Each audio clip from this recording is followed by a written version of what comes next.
Well, hello and Happy New Year from Madison, Wisconsin. I just wanted to do a little vlog to check in with you to let you see that I'm sitting here in the snow, existing amid the snow. And I just wanted to say Happy New Year to everyone. I don't really have much to say. I asked you for a little inspiration about stuff to vlog about, and I didn't want anyone to ask who I thought would win the Iowa caucuses because I'm afraid that subject is getting a little tedious.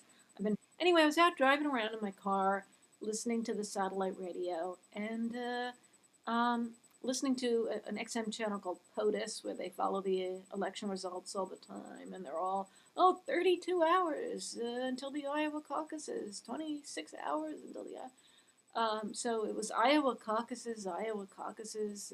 I'm getting a little tired of it. And yeah, the race is tight. Should I endorse someone? Do I have a favorite candidate? And all of this stuff. You might think that I do and that I'm just withholding it from you. But in fact, I don't. I really kind of mistrust them all and I could deal with any of them, any of the major ones making it. By major ones, I mean not Ron Paul, but the ones that are actually decently in the running. I can get my mind around a presidency of any of those people. I'm not particularly pushing anyone.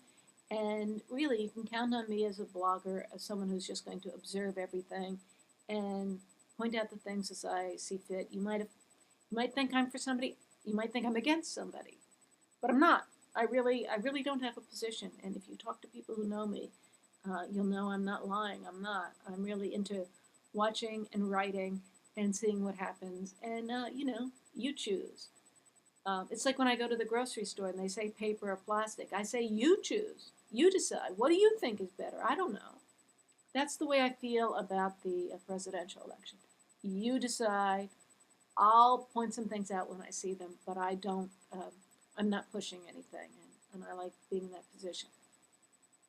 Well, maybe you think, oh, but she hates Hillary Clinton. She's always insulting Hillary Clinton. Doesn't she hate her? And the answer to that is no. Actually, I don't hate her. In fact, I had a dream about her between New Year's Eve and New Year's Day that night, New Year's Eve night. I had a dream about Hillary Clinton. I dreamed I was at some kind of a dinner, maybe a fundraising dinner, and I was seated next to her. And uh, I thought I had somehow already agreed to support her and I was going to help her. Because why was I at that dinner otherwise? I was trying to figure it out. But I didn't hate her and she was perfectly fine. For some reason, she was speaking in an English accent. And afterwards, I was wondering, sort of like, why did I imagine her in my dream speaking in an English accent?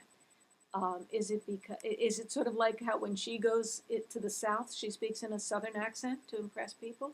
Did she somehow, or did my version of her somehow, realize that I would be impressed by an English accent? Because I'm always like driving around listening to BBC radio, and they're always saying these things in their English accent, and I imagine that that sounds very smart because of the accent.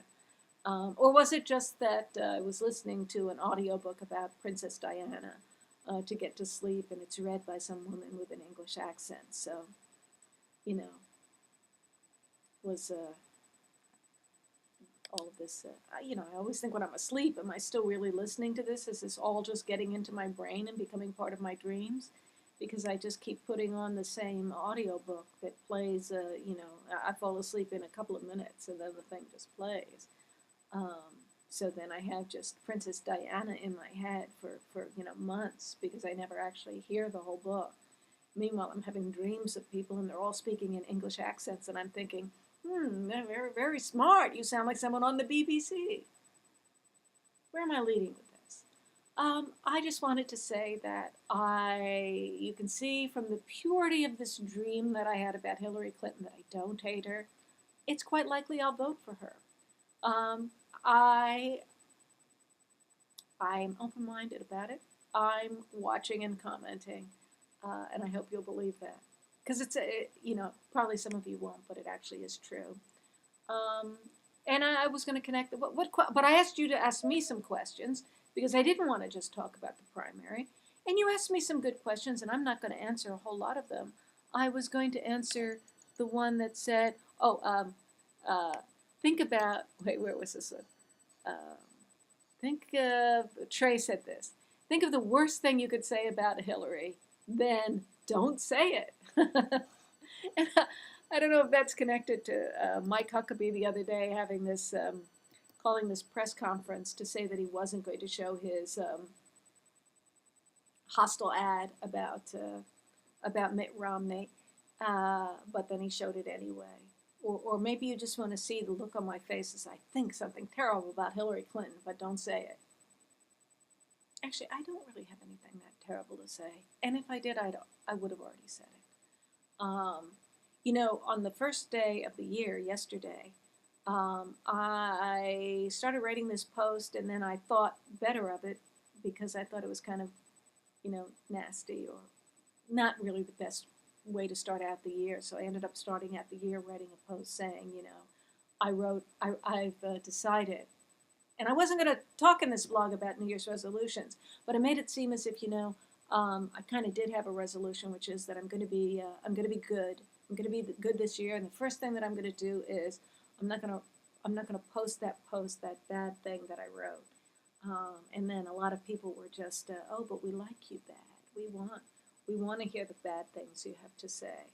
And then some wag said something like, well, maybe you need to post it to say that this is the post I would have posted if I hadn't thought that I was going to be loftier and not post it.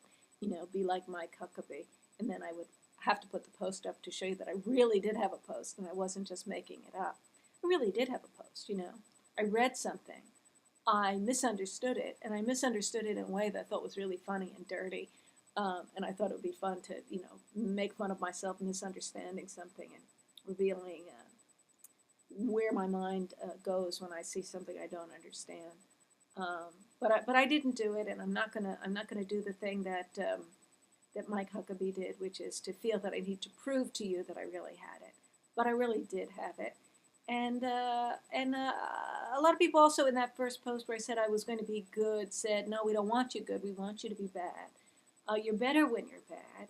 And on New Year's Eve, I did a post where I put up kind of like my idea of the best, not the best, but just an exemplary post from each month over the past year, over 2007. And in having to do that and having to scroll through all the posts, I kind of got to see kind of the feeling that each month had over the course of the year. The months that I was in Brooklyn and in Madison and different things happened. And I really got the feeling that the blog, the best part of the blog was last May, maybe May, June. And it happened to be that was at a time when I was sort of, I felt besieged. I was being criticized on other blogs because of something I said, something I did, a little blogging heads thing where I got mad at someone, you know what I'm talking about? But anyway, it seemed like it wasn't that particular thing itself, but just the whole feeling of the way things were online at that time, when I was feeling somewhat besieged, it kind of had a spillover effect on all of my blogging. I feel like I did some interesting blogging back then. And that at other times when I was feeling more calm and not beset by adversaries, that I wasn't as interesting. And so maybe I need to stir up some trouble or hope for trouble, or at least if trouble comes, feel like if trouble comes, there'll be good blogging. And if things are too good, I'm going to be boring. So, but I still am hoping for a good year, especially for you and for the country. And I hope the election goes well. I hope all the candidates are good, and that it's just a question of having to choose from a choice of riches. But as for me, if things are good, if things are bad, there'll always be a lot of blogging. And that's all I have to say for you tonight. It's just a little vlog to get the vlogging started. And I hope there's a lot of good blogging ahead. And whether there is or there isn't, I hope you have a great year. I hope I manage to keep it together to blog for another year. So